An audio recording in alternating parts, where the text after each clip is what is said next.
So you do have a phenomenon where some Irish people, many before Cromwell, actually voluntarily indentured themselves to help pay for the passage to Caribbean islands. With Cromwell, then people were forced to go as criminals and so on, still under the system of indentured servitude. So I think it was the kind of late 19th century that this idea of white slaves first appears.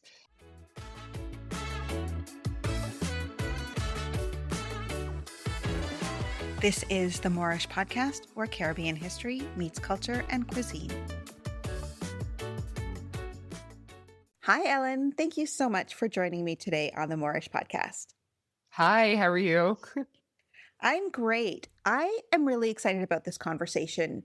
I came about it actually through my own travel planning. I'm heading over to Ireland for the very first time later this year, and I was doing a little bit of research of things that I could see. I know that there's a bit of an Irish Caribbean connection, and I came across your article about an exhibit in an immigration museum, I believe. Yeah. And your article really struck a nerve and was something I wanted to dig into a little bit more. So that's what we're going to talk about today. But before we even get there, can you introduce yourself? Of course. And thank you so much for having me on. I'm really delighted to be here. So, yeah, my name is Ellen Howley. I am working here in the School of English in Dublin City University, where I'm an assistant professor. I completed my PhD in 2020 on connections between Ireland and the Caribbean through poetry. So I'm particularly interested in kind of literary similarities, influences, and so on. And through that work, have come to a lot of, the stuff around some of the things that you mentioned. And then, of course, there was this exhibition a couple of years ago in the Epic Museum here in Dublin, which is a museum about Irish emigration. And they had a specific exhibition on connections between Ireland and the Caribbean, and there was some kind of interesting stuff there that I'm sure we'll talk about. So yeah, thanks for having me on. I'm really looking forward to the discussion. In a lot of the podcast episodes, we talk about the times of colonization, right? Which is really what changed the trajectory of the Caribbean immensely into what it is today. And we dive into the transatlantic slave trade, the enslaved people from Africa, the indentured servants from India, because those are the two biggest groups. But there are other people that immigrated, were brought over, and the Irish is one of them. And I'm just going to go right into what your article talks about, which is the myth of the Irish Caribbean connection. And if you can start by telling us, what is that myth that you're referring to? Yeah, so I suppose whenever I would even tell people what I was working on for my PhD and what I'm working on now, these connections between Ireland and the Caribbean, either people would say, oh, wow, I never thought of any connections there whatsoever. Or the next thing they would say is that Irish people were slaves or enslaved in the Caribbean. And this is a sort of narrative that has developed over the last number of years, although there is a kind of long trajectory of it since about kind of the 19th century. But it has become more prominent kind of in popular discussions around maybe connections, that this sense that Irish people were enslaved in a similar way, or sometimes people suggest even more, difficult conditions than African people who were enslaved. Primarily, it's been touted in North American settings more so, which again, through the social media phenomenon, has filtered back into Ireland. So I'm always careful to say, no, that's not really what it was. And there's been a lot of really great academic work done to sort of try and dispel this myth that, quote unquote, the Irish were slaves too. So it's interesting that this myth that you're talking about says that the Irish were enslaved, and not even indentured laborers or laborers of any sort, but akin to the enslaved people from across Africa. Mm-hmm. Yeah, and I suppose just to clarify, maybe when I'm using that phrase, like the Irish were enslaved too, with the quotation marks, but yes, certainly there isn't that distinction made in these popular discussions. No. When you say that, really, this myth seems to be more popular in the Americas or in North America. Why do you think that is? So there are a number of suggestions around it, and some great work has been done. Liam Hogan, who is a librarian, is one person who's done some really kind of delving in particularly to the memification of it, that this appears online from these North American US settings. There are a number of things around this. I think in many ways it is to disempower arguments from descendants of people who had been enslaved as part of the African slave trade. It sort of suggests that, well, the Irish were enslaved too, and they got over it. You don't hear them talking about it every day, so just move on. Equally, that Irish people, particularly in the US, have been quite successful. And this sense again that, oh, that didn't stop the fact that they were enslaved, didn't stop them from succeeding. So when discussions around things like reparations come up, that's often sort of brought out as an example to say, oh, the Irish didn't need reparations, or the Irish don't need to be compensated for their believed enslavement. Therefore, why should we treat people of African descent any differently? So it has quite an insidious racist, I think, motive behind it, really.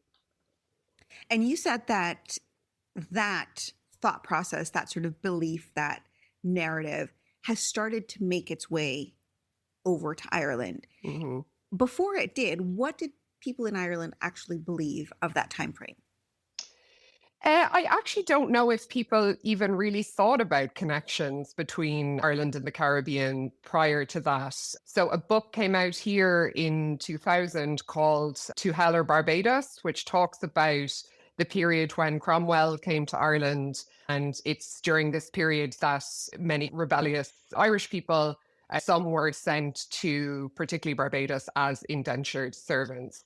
But O'Callaghan's book, which is extremely popular, still in print. I see it in bookshops regularly, and I sort of want to move it away from the prominent shelves. But he completely conflates the categories of being enslaved versus indentured servitude, and this sort of myth develops around that at the kind of the beginning of the 21st century. And I think that has been very influential here. The title itself has particular resonance because the phrase that Cromwell apparently used about the Irish when he came over was when he was trying to dispossess the lands to the east, kind of better land in Ireland in the east. He was forcing people to the west. So apparently his phrase was to hell or to Connacht, which is an area in the west of Ireland. And then O'Callaghan with his book is replicating that by saying, either you are killed or you go to Barbados. And these are the kind of two options that you have. So it's a very emotive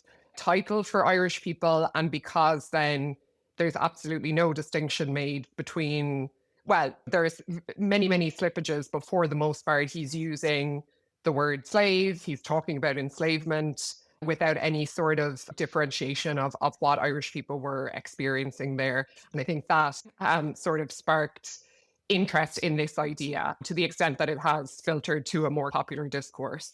In your article that was about the Entangled Islands exhibit, you talk about dispelling this myth. And I would love for you just to, we've talked about what the myth is and talk about what has been learned over the last 20 or so years.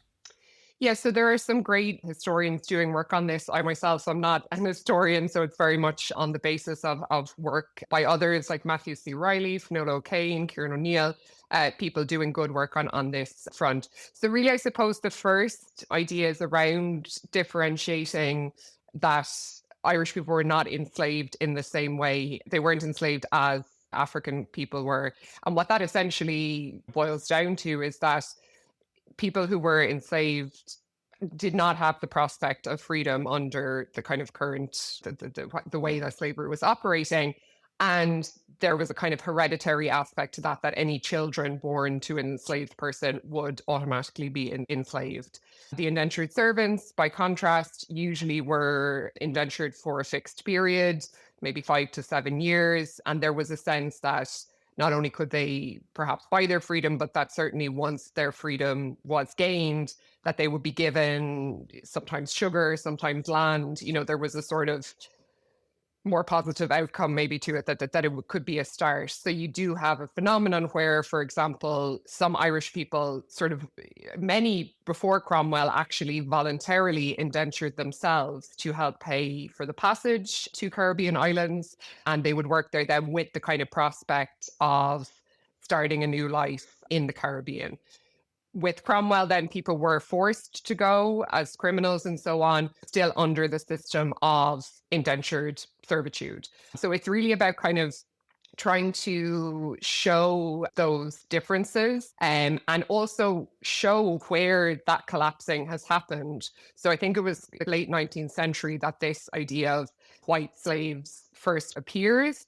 But really the distinction that's made at that time is people who were forced into indentured servitude versus people who chose it. So still, again, it's not enslavement under the terms that the transatlantic slave trade was operating. And so it's really about kind of trying to nuance those terms, which in terms of a popular narrative is not always as easy to do, but you see it filtering some way down. That exhibition did do a decent job, I think, of talking about the difference between the two, and the fact that the myth has been used for these racist and very underhand motives.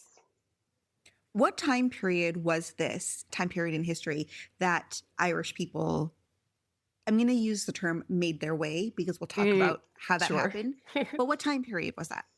Yeah, so again, the pre-Cromwell stuff is sort of different, but we're talking about the 1600s into the long 18th century. But as the transatlantic slave trade rose, numbers kind of increased from West Africa, actually that kind of need for indentured servitude sort of fell off as the transatlantic slave trade became larger and more kind of coherent, if we want to call it that. So it's really the 17th century is where you see bigger numbers, and it does continue on different, and the Irish moved around as well. There was a couple of different islands that they're known to have been on, but that's kind of the period that we're talking to. But as the transatlantic slave trade grew, there was sort of less of a need for it. And again, these kind of differences tie into some of those myths around narratives that, Irish people who were enslaved, as it's called, were better workers, or they wanted to breed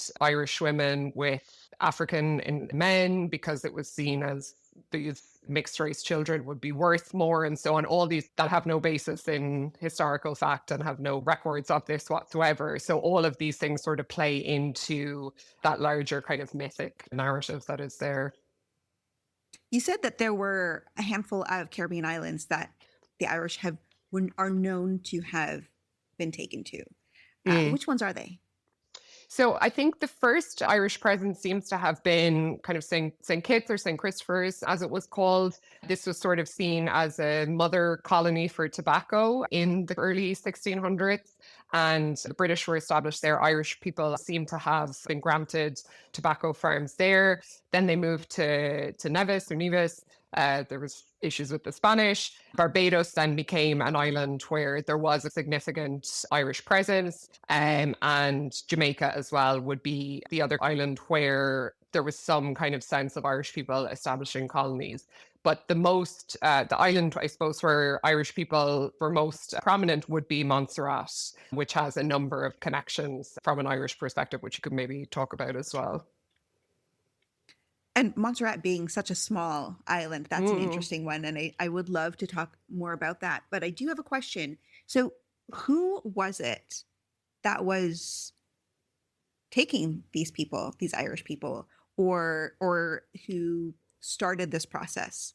Yeah, I suppose, and another interesting part of this work is that actually pointing out that there were a number of different groups of Irish people that went over. So yes, some people were there as indentured servants, whether through their own kind of desire to begin a life in the Caribbean or through forced servitude by the British, essentially. But actually, a number of, say, Protestant Irish or Anglo-Irish families who were kind of wealthy families who prospered under the British Empire in Ireland went there to create their own colonies. So they weren't being forced themselves. There were Catholics who had been in the Virginia colony in the US that eventually migrated to the Caribbean, and some who had been captured in South America and brought to the Caribbean. So there's actually part of the ongoing research, or the important research, is actually clarifying those stories. So even the Irish who went there were not all indentured servants. And again, that's where places like Jamaica and Montserrat become interesting, because you have our Irish people essentially in the role of plantation and slave owners, which is another element to the story which is not captured in that kind of larger myth. So this is really interesting because you said earlier that there were people that voluntarily went over, put themselves into indentureship. But you also said, I'm paraphrasing, people of ill repute or criminals that were forced. Can you talk about the two differences? Yeah, that would be like the British Empire, or people like Cromwell, who part of the kind of criminal justice system, if we can call it that, that existed in during those times in the 17th into the 18th century, was that convicts were sent abroad. There's a huge story of Irish people being sent to Australia as well, for example, people who were a little bit later rebelling against the empire. This was kind of how they were dealt with, that they were sent abroad. So because at the time of Cromwell, that's also when those colonies in the Caribbean were very much at the forefront of the expanding British Empire. You know, that's where people were sent. It was a shorter journey than trying to send them further afield. So, you know, they are not having the choice to go, even though they're still being sent under this kind of indentureship process. So that's where the conflation, you know, there is a forced element to it, but it's not in perpetuity or hereditary, which is one of the key differences with obviously enslavement and the transatlantic slave trade.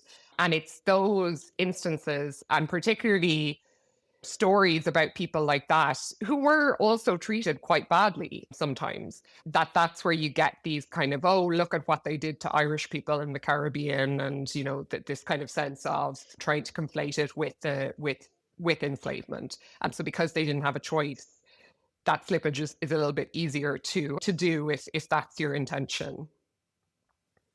As I was digging into more research in preparation for our conversation, I have read everything from there were Irish plantation owners or people who were in charge of the enslaved people, all the way through to the Irish enslaved were treated worse than the African enslaved, and running the gamut in between all of those, which is quite a large thought process, right? They were slave owners and plantation owners all the way to they were the worst treated. Yeah.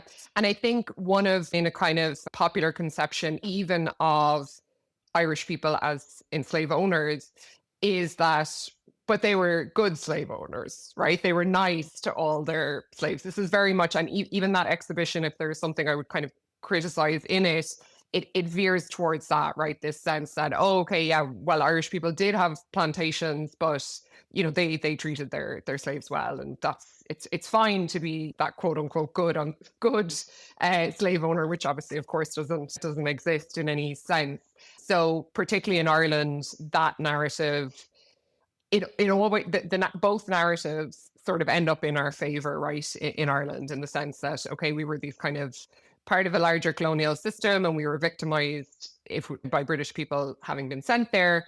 And then even if Irish people did have plantations, it's sort of seen as a lesser evil than the British or French or Spanish plantations or whatever. So there is, while there is a large gamut, as you say, the skew on both of them tends to not be very self-reflexive about Ireland's own role in these processes of colonization.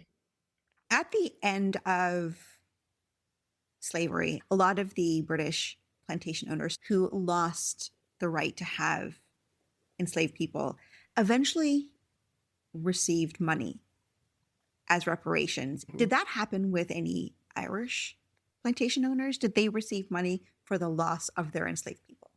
Yes. So there are ongoing research, but a number of prominent families, particularly in the west of Ireland, I suppose it is geographically the closest place to the Caribbean, who did have plantations in Caribbean islands, in Jamaica, in Barbados. And a prominent, the Brown family from Westport in Mayo were one such family. They owned what is called Westport House, so a big house that sustained the town and so on. And they owned plantations in Jamaica and enslaved people on those plantations, and they would have received reparations for that, which in research by Finuala O'Kane, she is suggesting that eventually came back to Westport and helped in the building of that town and maintaining the property there and so on. And I think that within these kind of public spaces in Ireland, there's certainly less of a consideration about how the transatlantic slave trade may have sustained institutions like that or families like that. It's really not something that you see talked about. I've been to Westport House in Mayo. There is a note that the family had plantations in Jamaica, but it's very much framed in the sense that the last Marquess, who was actually governor of Jamaica in 1834, just after the end of, or the so-called end of enslavement there in 1833, that it really only suggests that he was supported abolition. There's no mention of the fact that his entire family before that had plantations and had slaves, and what the financial aspect of that in relation to the house. So it's I see it discussed in, say, British settings, even if it's, unfortunately quite controversial there to do so. Whereas in Ireland, it just doesn't really seem to be part of the general conversation at the moment. It still seems in a sort of academic sphere, and that kind of reckoning hasn't really come through to any strong degree. It seems that the narrative has been cleansed to, as you said, to put Ireland in a favorable view in whether it's as plantation owners or as enslaved, to put the Irish people in this favorable view. Now, as this narrative, or as the research is coming out and conversations are happening about the actuality of what happened, how is that being received by the general public or within the academic world? Again, I'm questioned to what extent it's in the general public. I mean, I think it's there a little bit, this sense that Irish people were in the Caribbean, may have did have plantations, or this is how it's filtering through. But again, I think there is that. Actually, I just had a conversation very recently where I was telling someone about the fact that Irish people owned enslaved people and owned plantations. And they kind of said, oh, well, that was though the Anglo-Irish, like they were the ones that were closer to Britain. So there was this already, this immediate distancing, right? And generally it was Anglo-Irish, that's true, but it's almost kind of like, okay, but they weren't real Irish. And I think it's part of this kind of complex colonial system whereby, yes, Ireland was colonized by the British, and there are many ramifications to that still to this day in Ireland. But there were other people in Ireland who participated in that process. And I think sometimes in a general setting, that sense of our history of colonization and the many kind of brutal aspects of it sort of prevents a discussion of the trickier aspects of people who were involved in that process as well. And it's not something I think has had kind of a mass reckoning with any of that. I mean, these are These are complicated, nuanced discussions that not everybody wants to participate in because they're also difficult discussions. No, totally. And I think even that question of the people who were, say, quote unquote, not directly involved in the slave trade, but actually how foundational the transatlantic slave trade was to so much of building so much of Western Europe. In the UK, you still see street names like Jamaica Street, and these kind of connections are there, and they're so everyday that you actually don't realize the extent of it, the extent of the kind of the way in which we're all implicit, really. And, when you start to unearth that, as I started to do, and when I started my reading for my research, you really realize that there's very little of UK society in particular, and Irish society, I think, to a certain extent, as more research is being done, that wasn't involved in enslavement. I just recently have been reading Walter Rodney's How Europe Underdeveloped Africa, and even, say, modern day companies that were involved in the transatlantic slave trade and were built from money made as part of the transatlantic trade, banks that still exist today, tire companies, car companies, and it's quite difficult to understand how to operate in the world once you know these histories. I suppose operate ethically maybe in the world once you know these histories, even though I think they're very important to know at the same time. You mentioned Montserrat, and that is really a big point, a big place for the Irish Caribbean connection. Let's talk about that. Yeah, so there's very much on the work of others. There's a great book called If the Irish Ruled the World, or Ran the World, sorry, by Donald Herman Ackerman. And it's really here that he explores the Irish presence in Montserrat. So really coming from the 1630s onwards, Irish people were on the island. There's not totally clear evidence as to why that happened. There's some suggestion of the French were there. They're kind of sympathetic to Catholics. Of course, in Western Europe, wars between Catholics and Protestants were ongoing. So sometimes those kind of religious divisions transferred over. But certainly it was a place where Irish people did prosper, quote unquote, in Montserrat through owning plantations, really. So sugar, tobacco, and so on. And it's really there that we see these legacies continue in the fact that St. Patrick's Day is a national holiday in Montserrat. And I suppose I can talk a little bit about that separately because the perception has changed over time.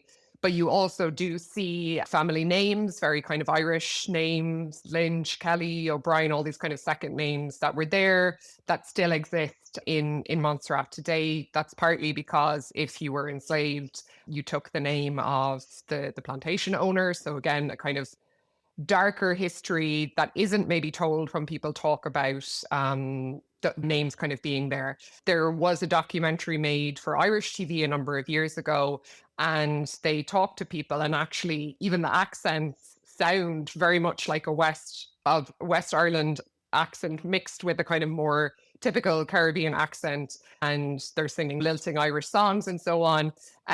So it is a place where those resonances are still felt. Even some of the place names like Kinsale and Corkhill, these are all Irish place names as well. Let's go into, you alluded to St. Patrick's Day. Yeah, so obviously St. Patrick is the national saint of Ireland. 17th of March is the celebration of his day. Interestingly, I suppose he actually was what we might call an early form of enslavement. He was brought as a slave from Wales to Ireland, different context, obviously, pre the transatlantic slave trade.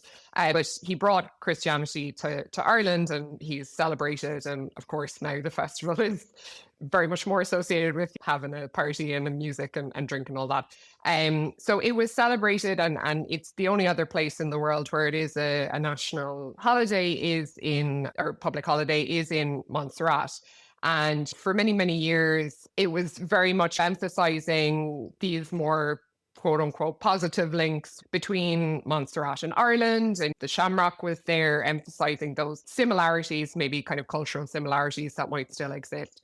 But in 1985, it was changed from a kind of one-day festival that emphasized a sort of Irish slant to actually commemorate the fact that there was a rebellion of enslaved people, an uprising in 1768 that was planned for St. Patrick's Day, sort of planning that idea that the Irish slave owners would be too busy having a good time to put down the uprising. Now it didn't, it failed, unfortunately, but that kind of shift in the 80s, it became a 6-day festival that really emphasizes those more West African links, remembers the uprising, and puts to the forefront that the Irish connection that exists there is a dark one, even if other elements kind of translate into the culture of Montserrat now, but that actually it has its basis once again in plantation slavery. So now it's a much I think it's actually grown to a 10-day festival. I've never been myself, but it's very much a mixture of kind of more what we might associate with carnival, West African influenced elements. Alongside then you'll still see like leprechauns and green hats and so on. So it's that real, as you get in many Caribbean islands with the various cultures and peoples that came there, that real kind of mixture, hybrid culture can be kind of seen there. It's a very complex situation because there are myths to unravel, there are thought processes to unravel. There are people like you said, current day in Ireland who this isn't even a thought for them. Mm-hmm. Yet on the flip side, I was talking to somebody recently from Jamaica who said they feel a kinship with the Irish. And there's this understanding of each other through language. And she didn't really know why that was. So I'm looking at it from two different perspectives, from the Irish perspective, from the Caribbean perspective. And it feels like anecdotally, the Caribbean perspective is the Irish are kin, are friends. But that doesn't seem to be the case over in Ireland. Yes, I mean, I think, again, unfortunately, the Caribbean is not somewhere that people have tended to think about here beyond a kind of tourist destination where the kind of, Bob Marley, Usain Bolt, that's what people, when I teach a course on Jamaican literature and Caribbean literature previously, and when I ask people what they know, Rihanna, these are the kind of things that come up. I certainly think if there is any sense of that kinship here, it would be because the other thing people tend to say to me when I talk about my project is that, oh, well, those English-speaking islands were also colonized by the British. So if there's a kinship, it is in this sense that there is that experience of colonization by the British there. But beyond that, I don't know how deep it goes. Having said all of that, again, in that exhibition, one of the very nice things at the end is that they spoke to, there was a video, which is actually still available on YouTube, of young people who have Irish and Caribbean heritage. And so they spoke to some of the kinships that they feel. So things around music, similar kind of attitudes towards maybe being a little bit more fun and relaxed about life, maybe, and other kind of connections. One guy in particular was saying that in Jamaica, the word Gansey is used for like a jumper or top or whatever. And that's the Irish, the word oscuelga in Irish for a jumper is a Gansey. So even those kind of small links are there too. So I think they're people are sort of open to the kinship on those colonial bases, but the more complexities of the story, as you mentioned, are not very prevalent, I think, in an Irish mindset. Looking forward to today, much like with the enslaved Africans or the Indian indentured, many people stayed in the Caribbean. Did that happen with the Irish? Did they stay? Did they establish roots? And is that presence still there? Yeah, so they did stay. Some did stay. And I think the group that nowadays is most linked back to an Irish ancestry are what would have been known or were known as the red legs of Barbados, or the poor whites in Barbados, which seem to have a strong Irish ancestry there. They became known as the red legs because when they were sent as indentured servants, this is the story anyway, that their skin would burn and they became the red legs. And that is one group that as far as I'm aware, that those kind of communities of white people in Barbados who are quite poor or kind of lower socioeconomic background seem to have Irish heritage and Irish names. And again, that book, the Sean O'Callaghan to Hella Barbados, the final chapters of his book, he meets a couple of people who consider themselves as redlegs and have Irish descendants. But I suppose the picture he draws of the contemporary grouping is maybe not extremely flattering. And I think, again, tying into, as other historians have suggested, this kind of victimization narrative, because I think he goes with a certain view in mind and he finds them to be sort of closed off, and this just sort of reemphasizes for him this sense that these are kind of people who are victimized and so on, whereas that sort of denies the everyday lives that people are trying to lead, and also kind of solidarities that have developed between those communities and, say, Afro-Caribbean communities as well. You know, they're still sort of seen as this more exclusive, separate community which may not actually reflect the reality of their day-to-day lives.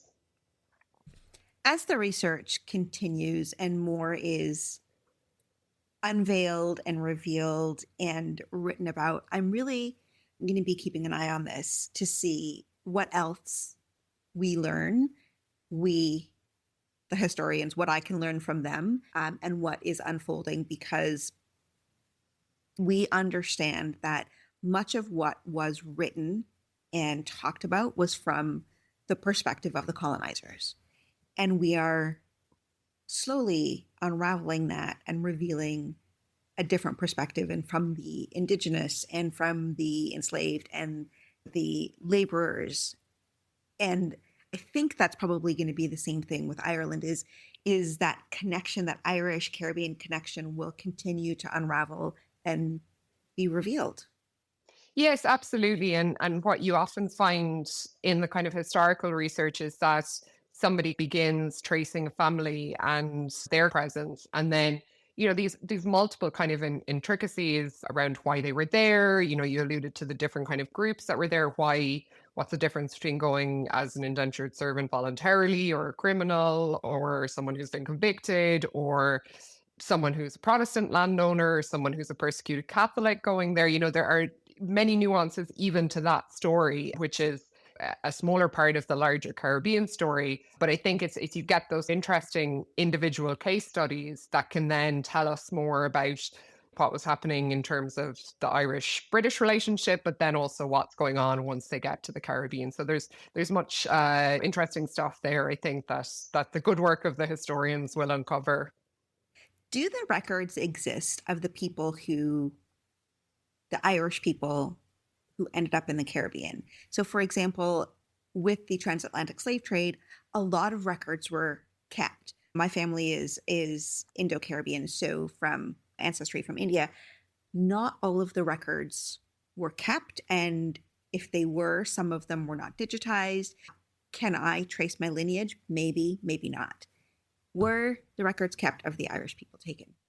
I'm not actually totally sure the full extent to answer your question. As I said, I don't have that kind of historical background. There are records because, again, records of so indentured servants could also be listed as part of kind of larger property. Again, they would have been distinguished from enslaved people, but they would have been listed there as well. There are accounts, first-hand accounts of people who went as indentured servants that do exist as well. Often these are things around port treatment, which have been manipulated to buoy up the myth of Irish enslavement. But there are records and accounts that do exist, but I wouldn't know myself the extent of them.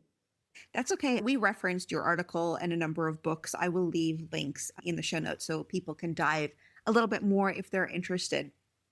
I want to take a little change of topic here and find out from you, why was it this connection, this Irish Caribbean connection that drew your interest in, and why did you dive into this? So I actually, when I was in, say, secondary school here, we read Derek Walcott at that time, the poet from St. Lucia. And I just loved his stuff when I was 16, 17, and was always kind of had him sort of in the back of my mind as someone to come back to when I was doing my studies in English literature. Unfortunately, during my undergraduate degree, we didn't study any Caribbean writers at all. So when I came to do my master's, then I came back to Walcott and was thinking about him as somebody to work on.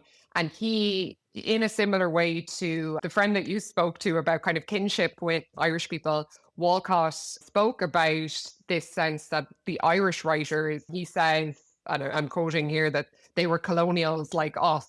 And he finds a lot of resonance between people like James Joyce and W.B. Yeats, who were writing under Empire, about Ireland being part of the British Empire in that sense of trying to create their own literature, create their own identity. So he finds a lot of connections there, which made me kind of interested in that topic more broadly. He was also very good friends with Seamus Heaney, who, like Walcott, won a Nobel Prize, and he won 3 years later. They were very friendly, and there was a shared interest there. So I was kind of interested less on this sense of how Irish literature influenced Caribbean literature, which in some ways can sort of, for me at least, reaffirm that hierarchy of Ireland as a kind of center. The reason that Walcott knew some of these writers is because of Irish missionary work in the Caribbean. So there's kind of problematic links there from my perspective. So I was more interested in thinking about how poets in particular writing at similar times with some elements of shared history, but obviously vast differences between Ireland and the Caribbean, how they may end up approaching topics or ideas in maybe similar ways, and then where those differences occur, what that can kind of tell us about each tradition. So that's where the project developed. But yeah, I always call Walcott's kind of my gateway drug into into Caribbean literature. And you've written, or you are writing a book? Yeah, so the book is finished. It should be out later this year, Oceanic Connections. So it's really, that PhD project has been rewritten as a book. And I'm particularly interested in how these writers are writing about the sea. So that is where the kind of similarities come in, is thinking about maybe from an environmental perspective as well. I've done some other work on other Caribbean poets like David Dabadine and Norbose Philip, who wrote about the Zong massacre. There's no Irish connection in that piece, but yeah, so I've done that, and then also other little bits on the Irish literature side as well, but still interested in those kind of links between the two places. Are those publications all linked on your website? Yeah, Okay. there are. So yeah, I have, so ellenhowley.com. I have a list of stuff that's both academic stuff, and then more, I've done a bit for general readership as well, which I think is always nice. Again, I think part of the reason I'm so delighted to be here and the importance of podcasts like this is that I don't think this research should be confined to the academy or that kind of idea of the ivory tower. And if any of those conversations around Ireland's role in colonization or the Irish picture of the larger Caribbean are to filter through, I think it is through venues like this. So I think that's important work that's happening in that sphere as well. Yeah, this is my hope in this podcast, is having these conversations and making these conversations accessible. Mm-hmm. And we're not academics, we're not historians, we're having accessible conversations and leaving people with the opportunity to dive more into it if they want to. But even just opening up a conversation and sparking some interest, I think is important. No, absolutely. And people are much more curious, I think, sometimes than we give them credit for, especially in this, everything's so immediate and we're thinking about social media and the soundbite and everything. But actually, I think there's great appetite for things like this and people who want to know about something that they may never have thought about before. Exactly. I mean, you don't know what you don't know. And if we can put this in front of them as something, then maybe it will spark an interest. Absolutely. If you could leave people with a thought or something that you hope they take away from this conversation, what would that be? Yeah, I suppose from the Irish perspective, it is very much this sense that we as a country and a people have a much more complex relationship with empire than we might like to proclaim. Yes, many things happened in Ireland under the British Empire, and it is important to understand that. But we are more implicated, I think, than people realize or maybe want to admit. And yeah, certainly here, I would like to see a more reckoning with that. Really. There's people who really take offense to, and maybe offense is a strong word, to sometimes when I point these things out because they feel like we're pointing fingers and placing blame. And really the truth is we're unearthing history and we're talking about things that happened in facts. And I don't think that this conversation is meant to point fingers and place blame, but we just want the truth to be known, the reality to be known. And it's not you or I that were directly involved, but you and I can share that history so that it doesn't get lost. Absolutely. And I think, again, in an Irish setting, we're very happy for those kind of conversations around things that British people were doing in Ireland. But when that mirror gets turned back on ourselves, yeah, as you say, it becomes that more, oh, you're trying to blame us or take and also take away from the suffering of, say, something like the famine and so on. It's nothing to do with that. As you say, it is about providing that fuller picture, unearthing things that people haven't known about or wanted to think about, and giving that fuller picture. I think it's absolutely crucial if we're going to progress in the world. And I mean, if we're going to show solidarity with other peoples and so on, it's important to recognize our own history as well. And we can still have those moments of solidarity, but with the full sense of our own history as well. I think it's important. It's very important. I really appreciate you taking the time today we just scratched the surface of this conversation, but you left us with a lot of books that we can read, articles. I'll link all of this in the show notes if people are interested in diving a little bit more into this conversation. Great. Thank you so much. It was such a pleasure to talk to you. I really appreciate it. Thank you. Thanks for listening to this episode of the Moorish Podcast. Connect with us on Instagram, YouTube, and TikTok at the Moorish Podcast. See you for the next episode.